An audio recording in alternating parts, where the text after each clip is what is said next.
In today's business world, change is the only constant, and mastering transformation is the ultimate key to success. Welcome to Shift and Thrive. I'm your host, Natalie Nathanson. Each week, we'll bring you conversations with CEOs who delve into how they successfully drove critical change in their organization. This show is sponsored by Magnitude Consulting, bringing you the thinking power of a growth consultancy and the getting it done power of a full-service B2B marketing agency. I am super excited to introduce today's guest. He's a lifelong technologist who started building tech at age 12, running music servers from his home. He built his career at EMC, PTC, and Wayfair, gaining deep expertise in network engineering and distributed systems. In 2019, he founded his current venture, a services firm that helps enterprises modernize their Datadog and ServiceNow environments with speed, automation, and best-in-class implementations. And the firm has been named Datadog's Partner of the Year 4 times. He is the founder and CEO of RapDev. Tameem Hourani, welcome to the show. Thanks for having me, Natalie. Great intro. Thank you. It is great to have you. And, I know you come from a deeply technical kind of engineering mindset, and also that your firm grew pretty quickly when it was still pretty young. And I know one of those pivotal moments for you as a founder was rethinking your approach to the go-to-market. So can you talk a little bit about, what prompted that shift and, how it shaped your thinking as you built and kind of scaled your sales function? Yeah, totally. I think a big part, starting a business, you can't really comment on how hard it is. I think one of the benefits I had was the experience of being in all these 2 different places. But the stuff I'd never worked on day to day is the stuff I had no clue how to build. And as an engineer, we're very much programmed to always automate, use technology. Humans are bad and expensive. And so that's kind of what I brought into RapDev and what I started RapDev with on all fronts: engineering, marketing, sales, etc. But at some point, I realized you can't automate sales. And I was very against that for a long time. HubSpot has a bunch of automation. You can fire off emails and you can auto-respond. But the reality is sales as an organization needs to be scaled with humans. And that took a little while to learn. But the automate everything mindset I learned is not going to be applicable across the board. So at some point, probably maybe year 2, I had to come to terms with we need to start hiring more salespeople, and it actually had a massive impact on the business. But the ability to measure that and to understand that there was a ceiling we were hitting took me a little bit of time to figure out. Yeah. And I think that's often the case is we learn these things as we go, and that's why we've got the battle scars to show for them. I'm curious, how did you learn it? Was it kind of a light bulb moment? Was it through? Yeah, talk about that. It was actually someone who came into the business later. So Ayan, I consider a late co-founder. Essentially, he's a partner. And he comes from a non-engineering background, which was super helpful. But he started running some data against a bunch of different metrics we had. And we noticed that we were bumping up against the number of deals per quarter. We never broke past 18 deals a quarter. And you back into the math and you realized we had one rep who did 42 deals in 1 year. In our world, getting a deal done is not as simple as getting a customer to click a button. You have to write a SOW, you have to run calls, you got to do pre-sales, you got to understand the problem, you got to put it in writing. You review that with the customer, and then you get to a point where you sign the deal, start the work.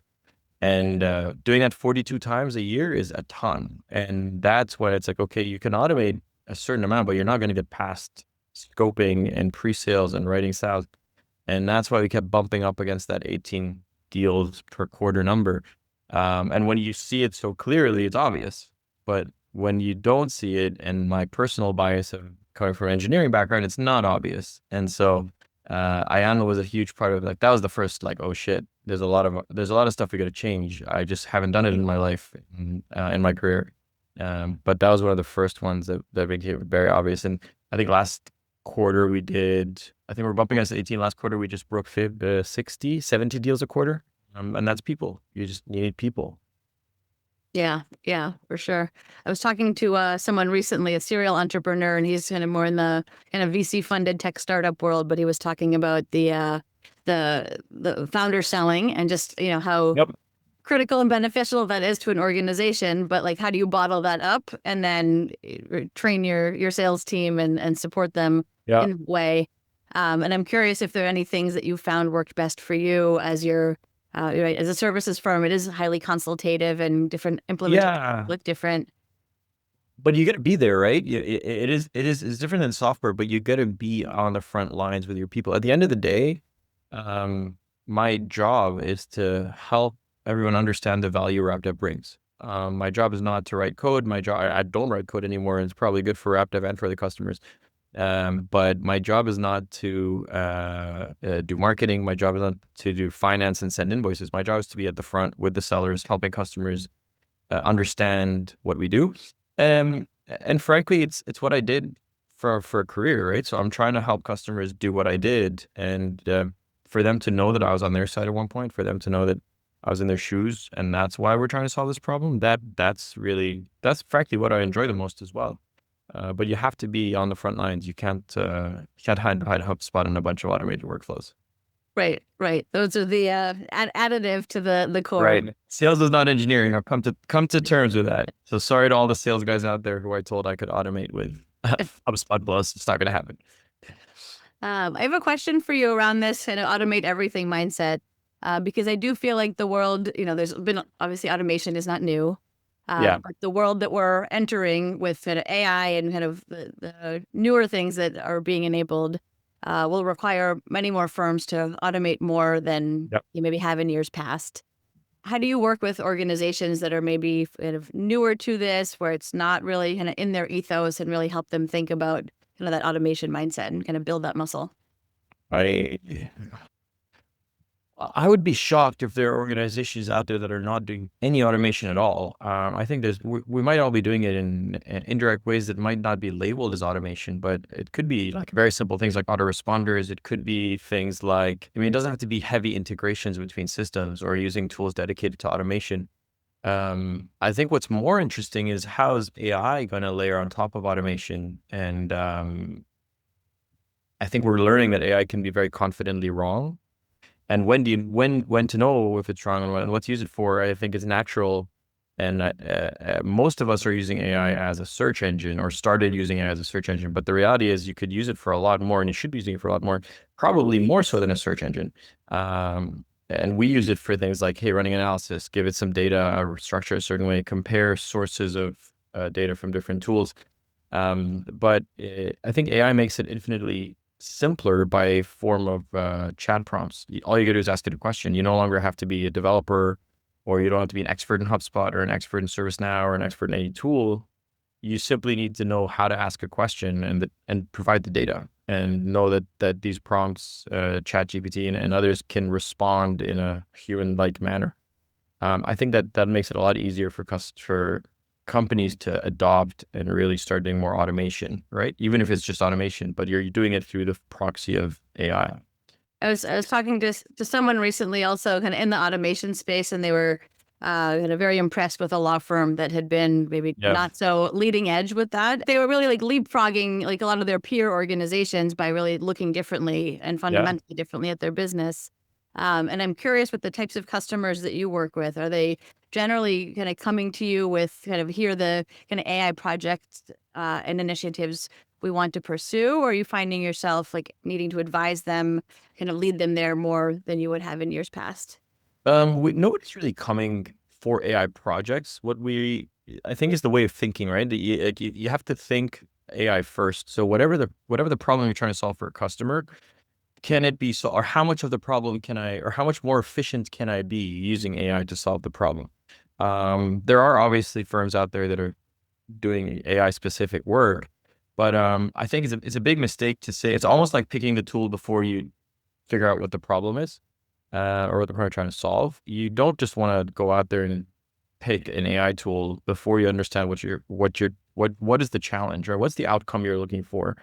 And can I then leverage a subset of tools to achieve that outcome? One of them might be AI, or layer AI on top of ServiceNow and Datadog. That's a lot of what we're doing. Even internally, we're using it a ton. And there's like this big wave of using AI to co-develop, but we've actually gone out of that and tried to stitch it across the whole life cycle of what we do. So within sales, within Slack, within HubSpot, within development a little bit, project management, we're using it across the board. So it's more thinking. And I think everybody, or I think generally we should be thinking about how to use AI to become more efficient versus going out and selling an AI project.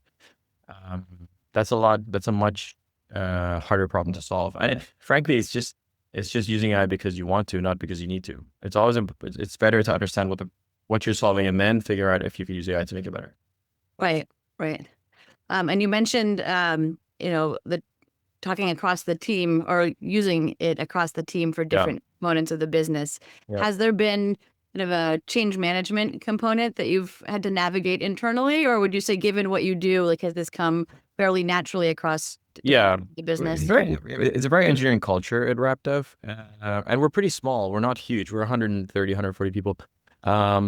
So we haven't need to, like, here's your training and here's your, like, starting Monday, we're going to do X, Y, Z. And I think that's a big part of what's gotten us here is to stay nimble.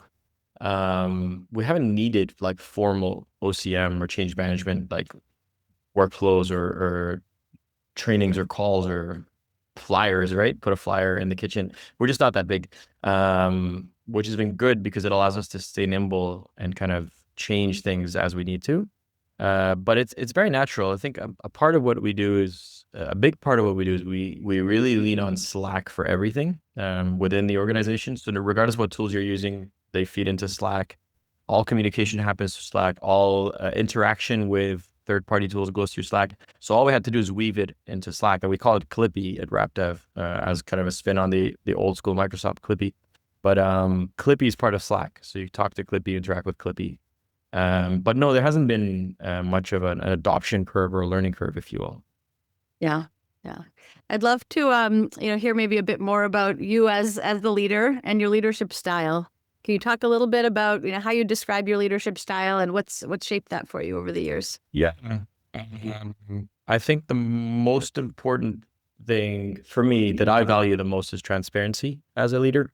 I've never been fond of closed doors, never been fond of, there's very little that should not be or cannot be shared, in my opinion, with the team.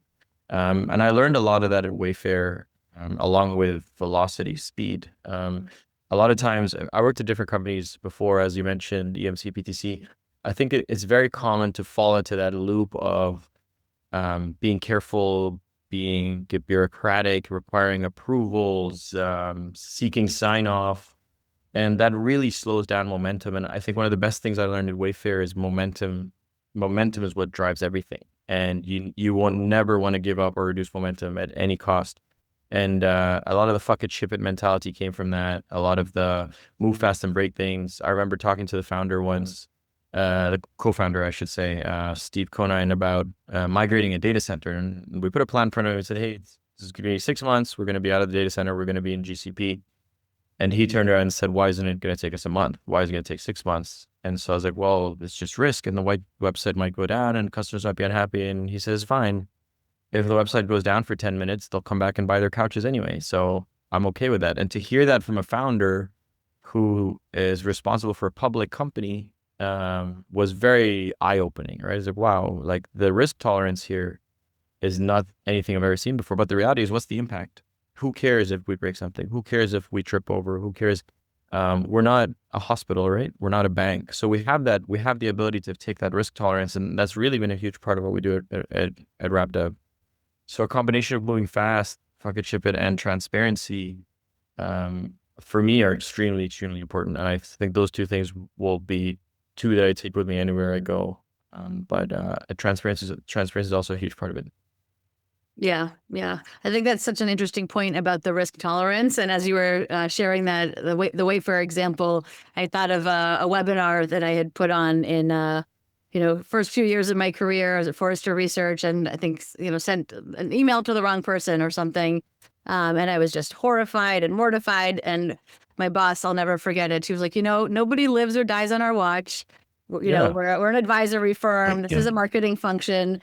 And it is really nice to have leadership that totally can support you in that. And it does foster that culture where, you're more willing to put yourself out there, to come up with the crazy ideas, to try new things, because it's okay if sometimes that Yeah, doesn't go. and we're all owners, right? It's a big part of what we do. Is like every single person around has equity, interns all the way up to me, and that should drive ownership. That should drive accountability. That should drive everyone wanting to do better for RapDev, because ultimately, we all win, and that's what we're here to do, right? It's all about winning, and it's interesting because it creates a sense of accountability across the org. And if people aren't doing well, they tend to self-select. They don't really.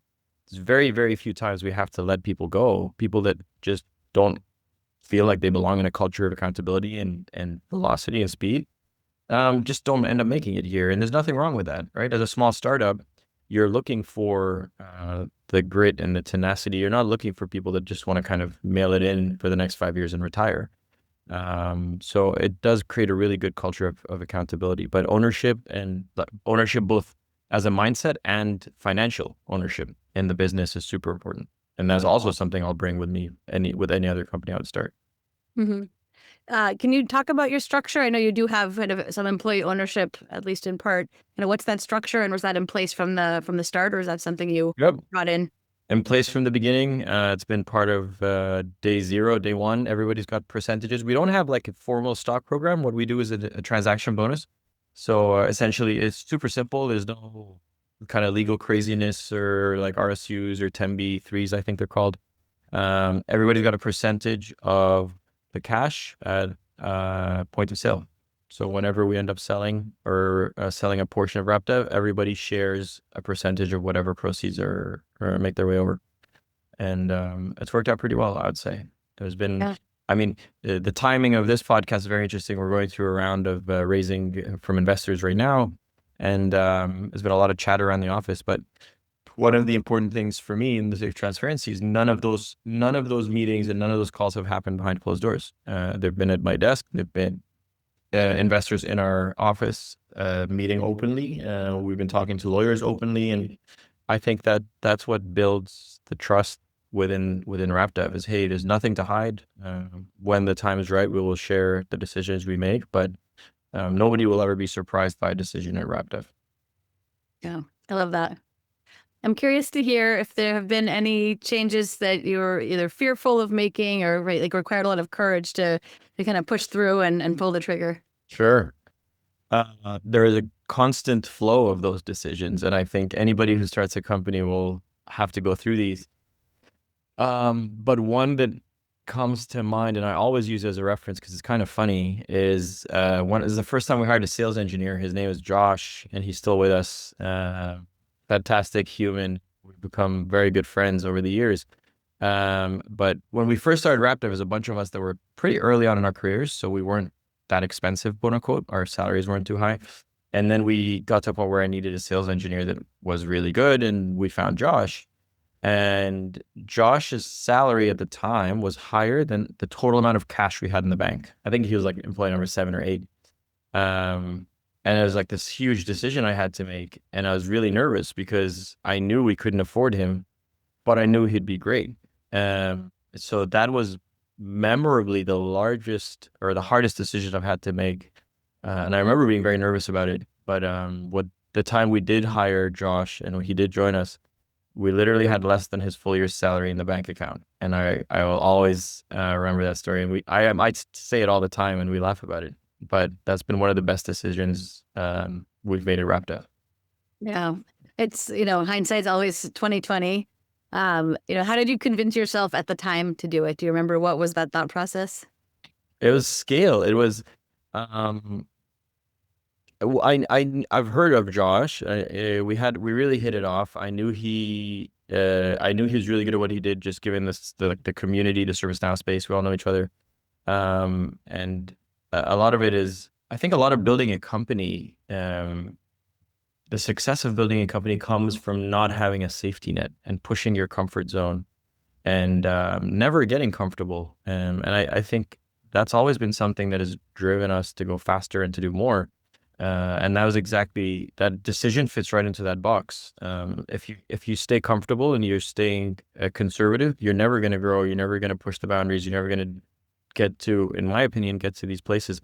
And that decision fell in that bucket. This decision is going to make me uncomfortable. Therefore, I have to work harder to make sure it's the right decision. And I think that thinking has always carried me through some of the harder decisions we've had to make.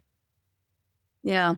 I was talking to someone recently and they said, one of their big ahas in growing their own business was realizing that their company will only grow so fast as their them as the leader. They were the Yep. ones like holding back any growth. And I thought that was a really nice way of thinking about kind of why you need to push yourself to Yeah. kind of go out of your comfort zone and make those bigger investments and all of You're that. only as good as your people, and you gotta hire. I always say, hire people that will like. You gotta challenge each other. You gotta challenge me. I don't know all the answers. I haven't done most of the roles here. I've done an engineering role, and I've done an engineering leader role, but I've never done anything else. I've never done marketing. I've never done sales. I've never done accounting. I've never done.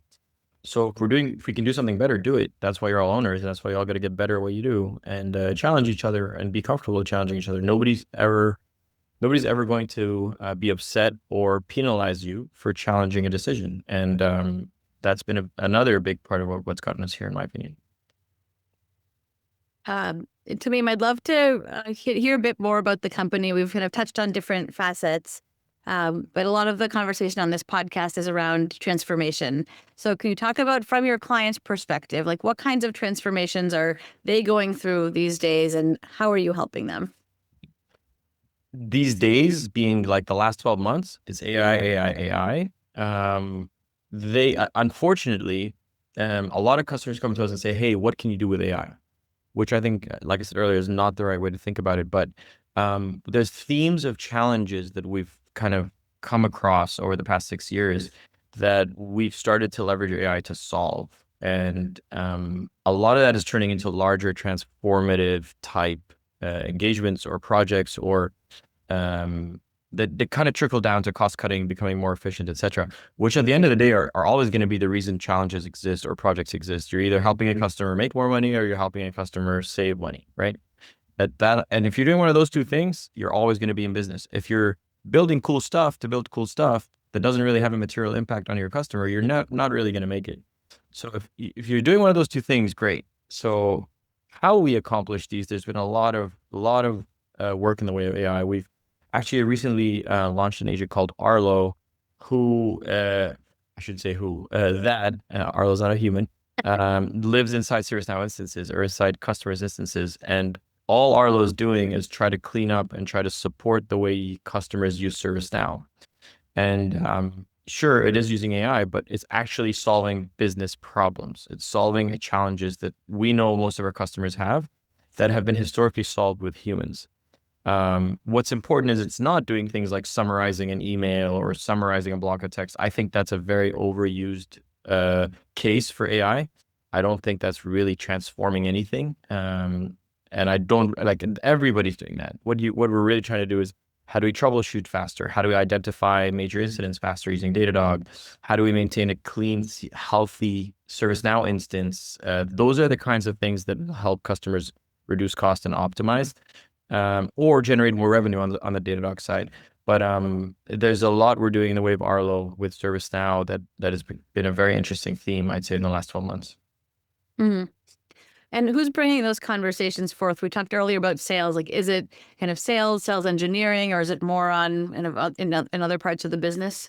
So we're having these conversations so it's actually kind of interesting what's happening because ServiceNow is really pushing Now Assist and their AI framework, which in turn proxies to us to help customers understand how to use their AI framework. So I'd say a lot of the conversations are coming from ServiceNow into RapDev, and then within RapDev, we're all having these conversations. It's sometimes it's transforming customers. Sometimes it's how do we transform internally? Like our PMs are using AI, our sellers are using AI, our engineers are using AI, and then that sometimes translates to our customers. Hey, this is how we're doing it. Do you want us to do it for you as well? Right. So it's really stuff we're using day to day, and we're helping customers kind of adopt it on their side using ServiceNow and Datadog. But I wouldn't say there's one particular person. Like we don't have like a chief AI officer, right? There's no such thing. Everyone, AI is just going to be the way we work going forward. I really think like some of the conversations I've been part of, I was talking to someone the other day, is when AI replaces, or when AI starts to supplement a lot of the kind of level one, level two type roles in companies, the legal firm is a great example. How do you then build a cohort of lawyers that are, historically have learned as associates? And I think what's going to happen is we're just going to, like, AI is going to go further down into kind of the learning curve. It's going to become part of high school. It's going to become part of college.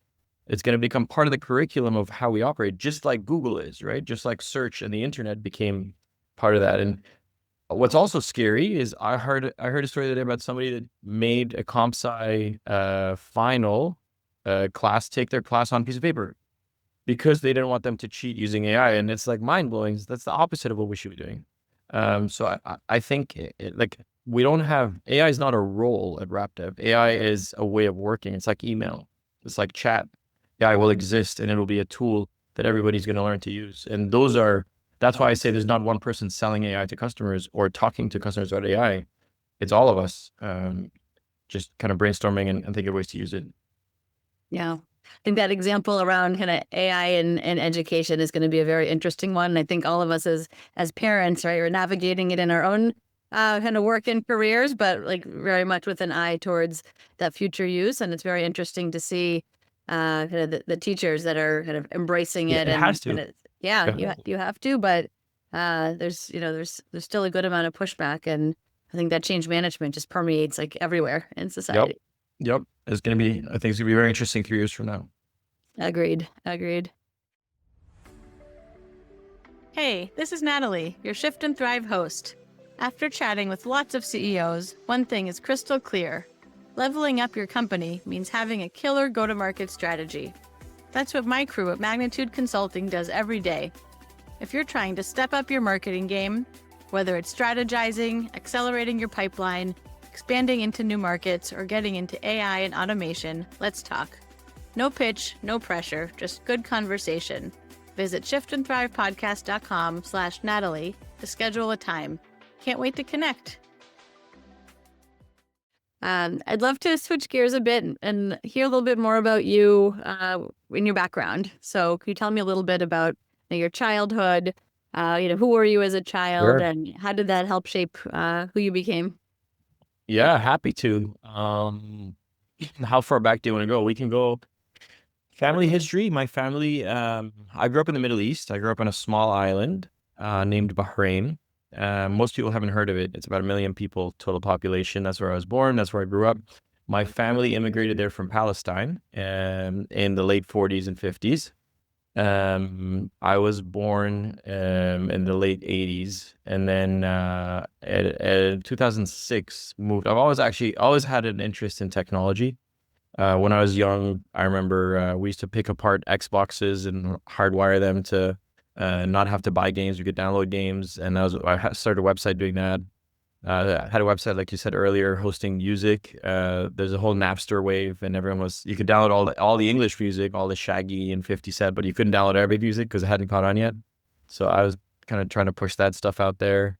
Now it's obviously readily available. Started a company probably like 14, 15, downloading bootleg movies. I don't know if I should be openly saying this. Probably no one cares now with Netflix. But you could download movies and then burn them on CDs and then share them with your friends.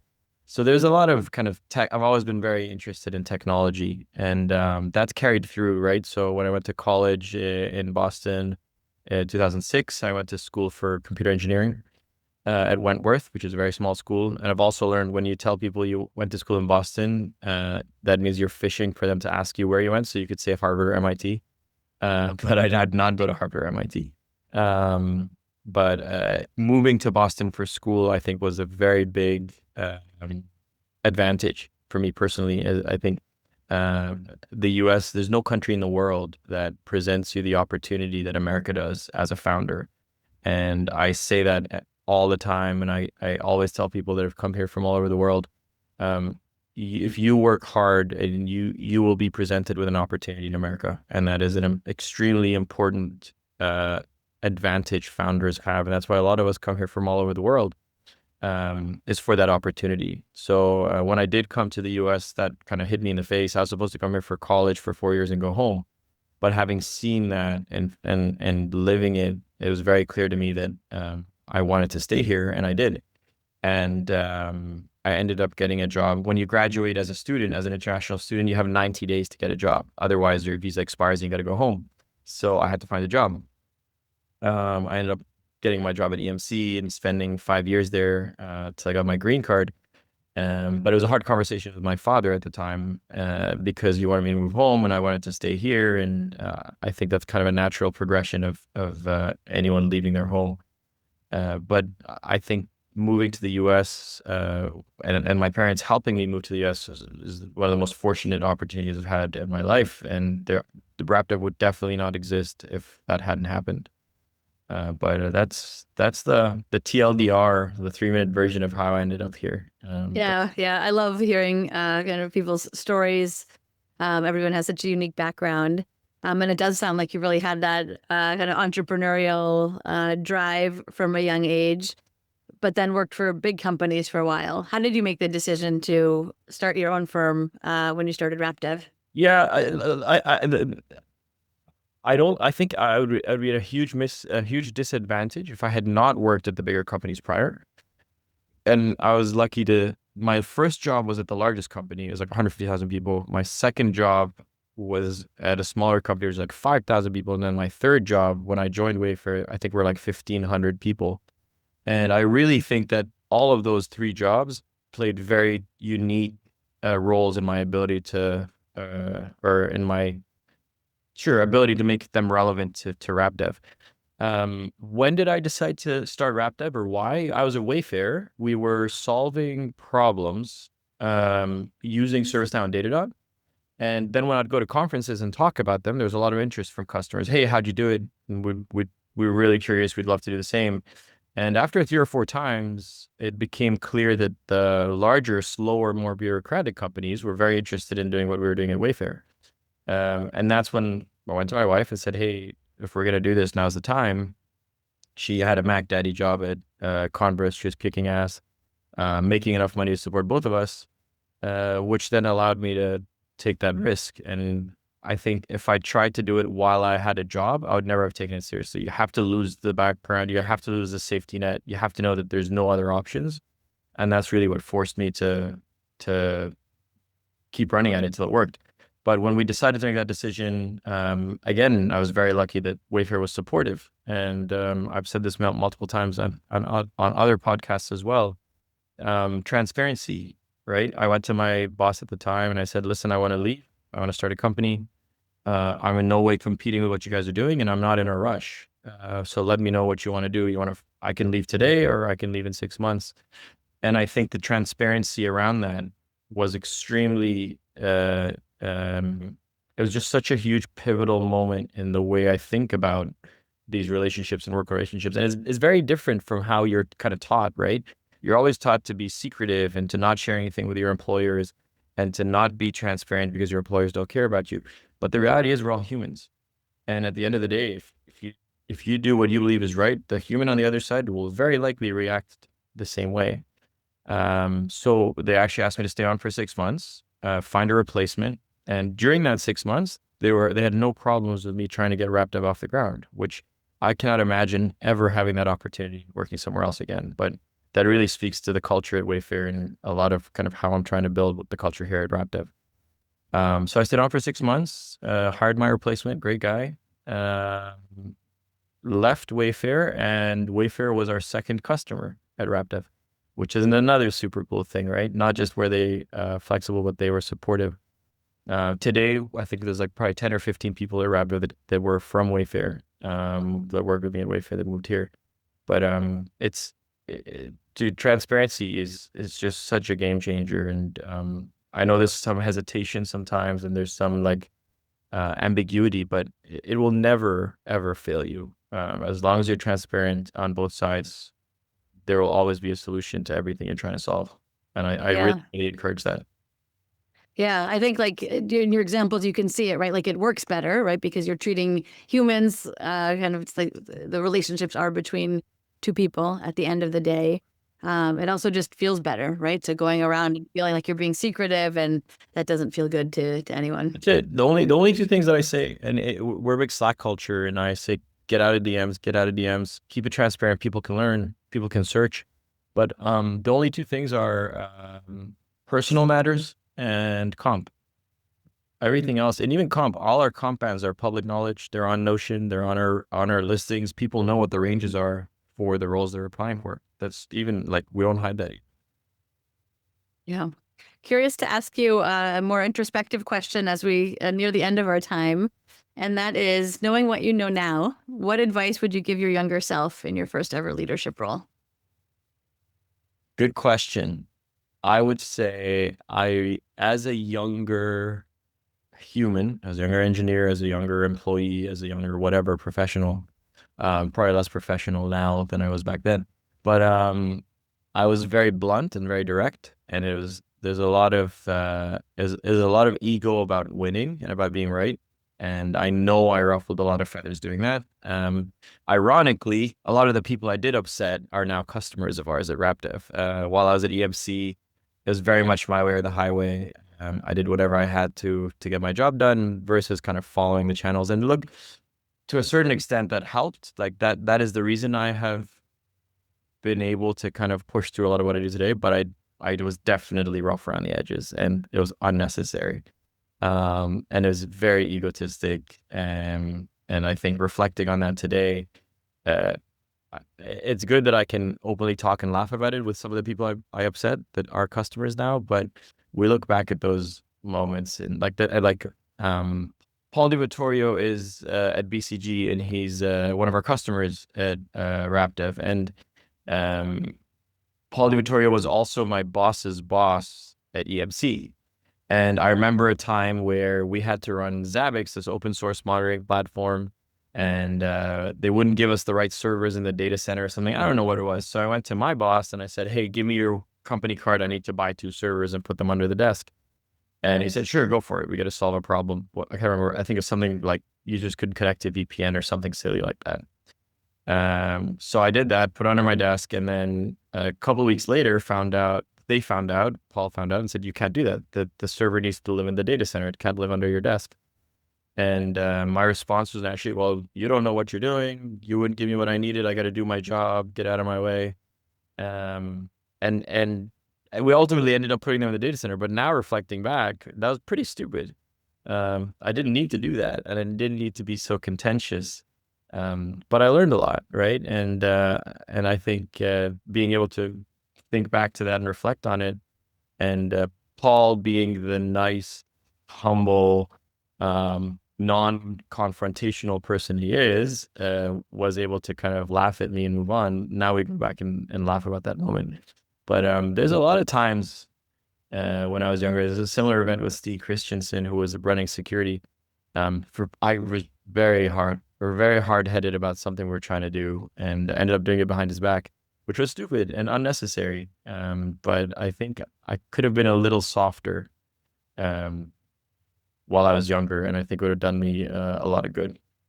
Yeah, that's funny. I've almost gone in the opposite direction. I think I have. I'm more blunt now. I want to make sure people know where they stand and speak my mind in ways that maybe held back too much in earlier in my career. Yeah, we all grow, right? We're always growing. We grow till we die. Well, that's a great place to wrap up our discussion. Tameem, thank you so much for everything that you shared. And if people want to reach out to you, what's the best way to get in touch? Yeah, hit me up. Always happy to chat. LinkedIn, email. My email is tameem@rapdev.io. I mean, I'm not going to share my phone number, but please feel free to reach out on anything. I'm always excited to network and learn what people are doing. So, and thanks a ton for having me. It's been awesome, and it's good to kind of go back down these memories. The questions were great. It's nice to think about this stuff sometimes. Thank you. Thank you. It's great to have you on the show. So thank you for your time and insights. And thank you too to everyone that's listening. I know I loved hearing about so much of what Tameem shared, from how he invested in sales in the right way to support his growth. Loved the unrelenting focus on transparency and the benefit and impact that that's had on his organization. So if today gave you any valuable insights, and I'm sure that it did, please share this with someone. We know that sharing these kind of knowledge and experiences helps us all grow as leaders and helps us all drive successful transformation in our organizations. So thank you again, Tameem. And this has been another wonderful conversation on Shift and Thrive. See you all next time. That's a wrap for this week's episode. For show notes and more, visit shiftandthrivepodcast.com. A special thank you to our sponsor, Magnitude Consulting, bringing you the thinking power of a growth consultancy and the getting it done power of a full-service marketing agency to help B2B companies fuel their growth. For more information on Magnitude and to get your complimentary transformation readiness assessment, visit magnitudeconsulting.com/getready. Thank you so much for listening. We'll see you next week.